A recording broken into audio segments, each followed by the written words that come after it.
2. Hello everyone, sorry it's been so long since we've posted a video. My daughter's kind of a crackpot and she... I'm kidding.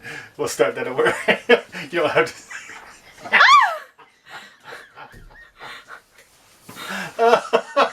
I got a better reaction out of that than I expected. I mean, fair, but oh, I should probably stop.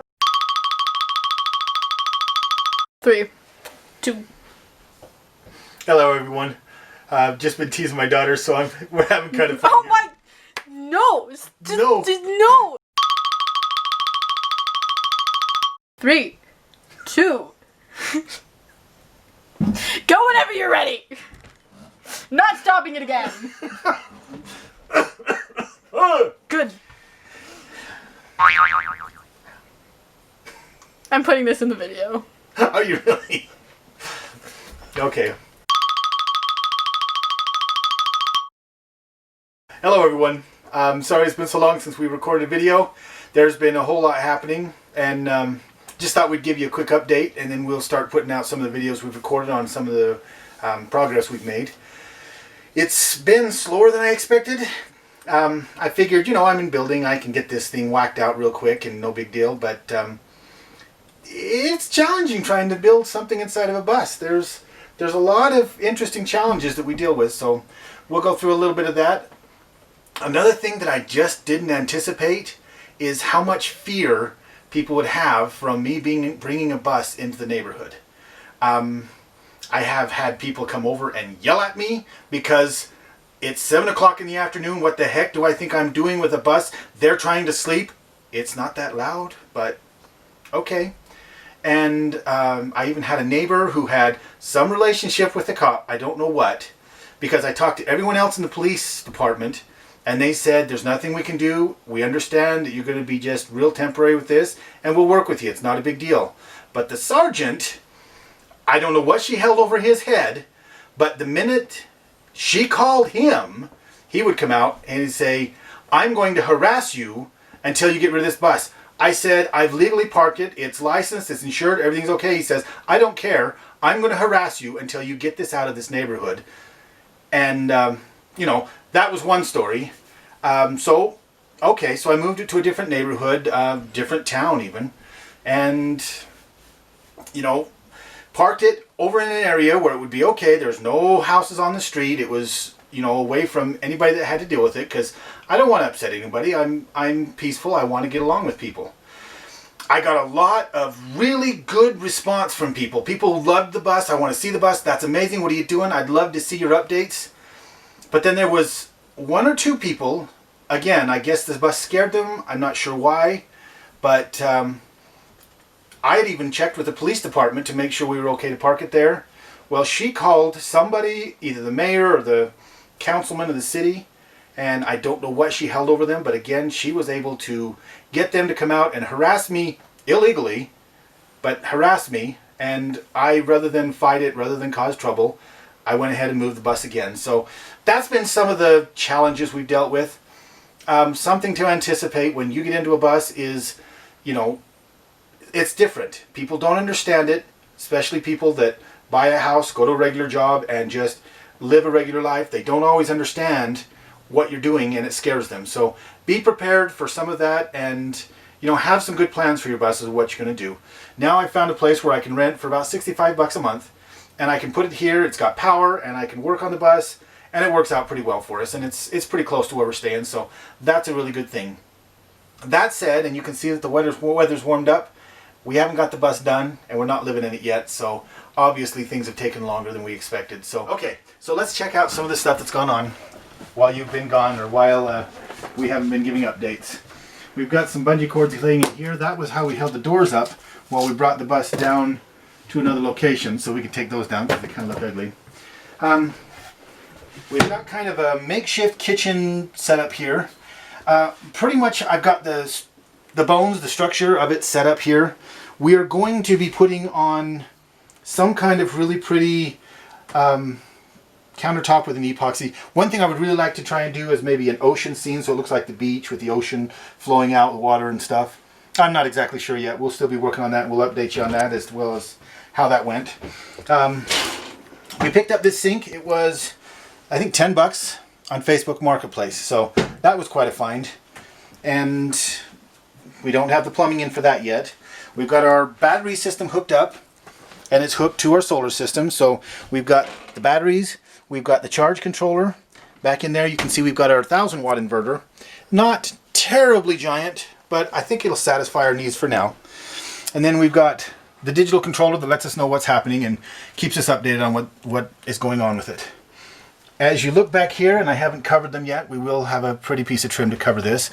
These are the wires that go up to my solar panel, and if I could speak, we'd be happy.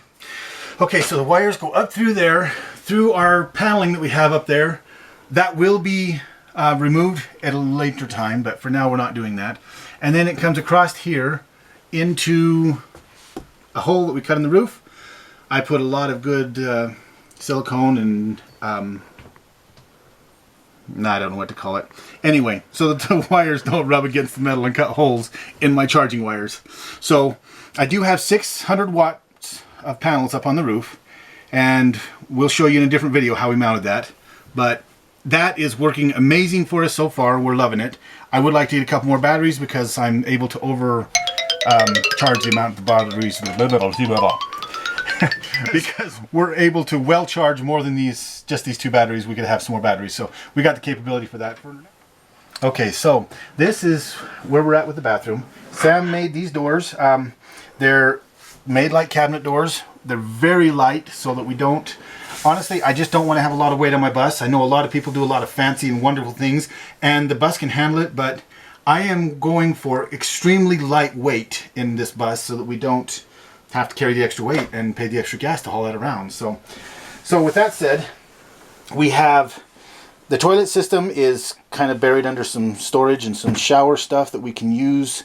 It's a camp shower, so for now it'll be a temporary fix until we get something a little more permanent, but it'll work for us. As we open these two doors, we've got, this is going to be our gray water tank that collects the water from the shower, and then we're going to put a nice grate, a wooden grate like you have in a sauna, on the floor. And then we'll be able to drain that wherever we decide to, but not drain it in places that it's not really polite. Okay, so we kind of jump forward a little bit back to the kitchen. We're going to mount the microwave up here so that it's up out of the way and we have counter space so that I can have my Coleman stove cooktop. For now, that is going to be sufficient for me. I like camp cooking and we really have a great time with it.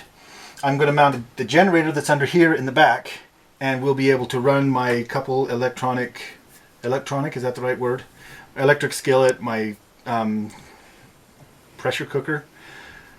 I don't know what they're called, but it's an electric pressure cooker and those kinds of things. I've got those.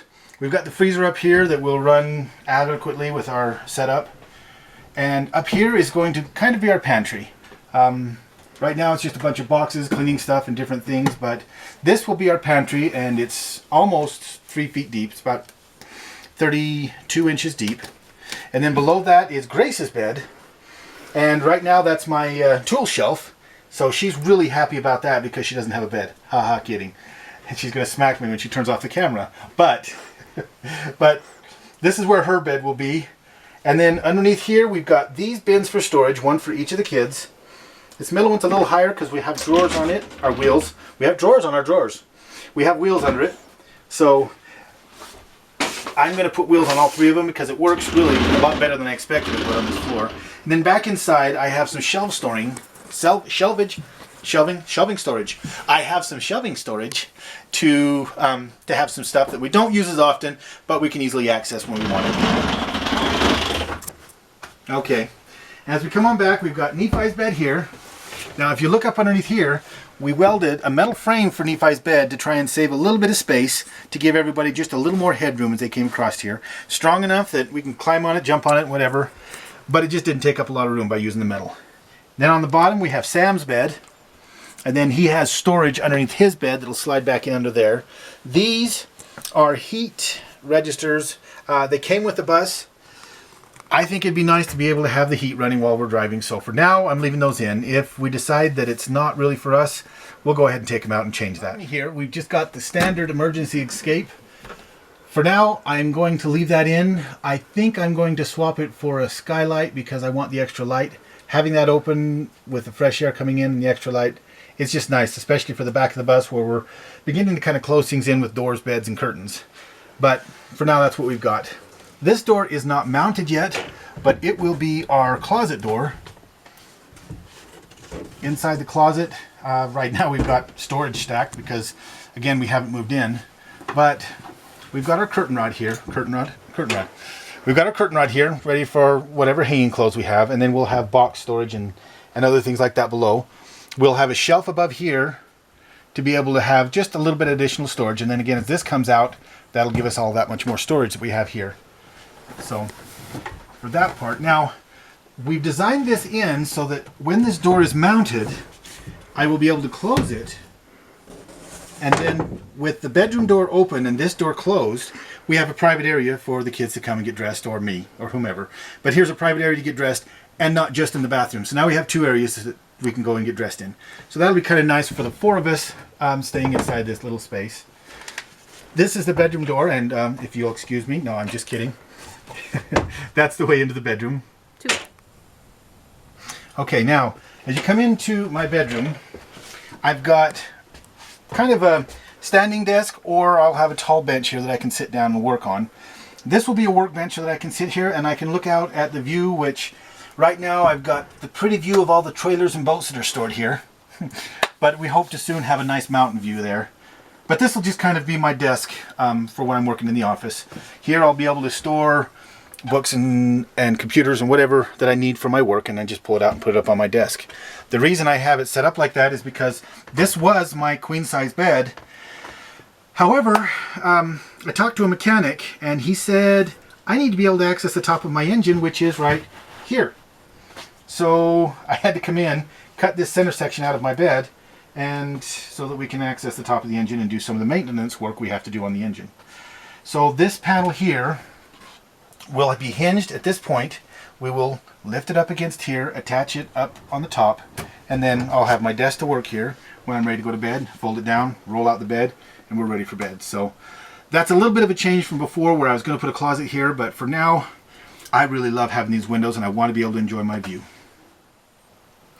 Okay, now inside this bedroom, I've got my water tank here that I've been planning on using for my water supply for the bus. I'm still trying to consider if it's going to fit very well where I want it, or do I want to go with some different systems. It didn't fit up under my bed like I had hoped. So for now I'm still thinking some different options. I do have this up in here is the air conditioning for the bus. This air conditioning is set up to be able to handle 40 to 50 people on the bus and keep the bus cool. It's way overkill for what I need in the bus, as well as the compressor takes a lot of power away from the bus.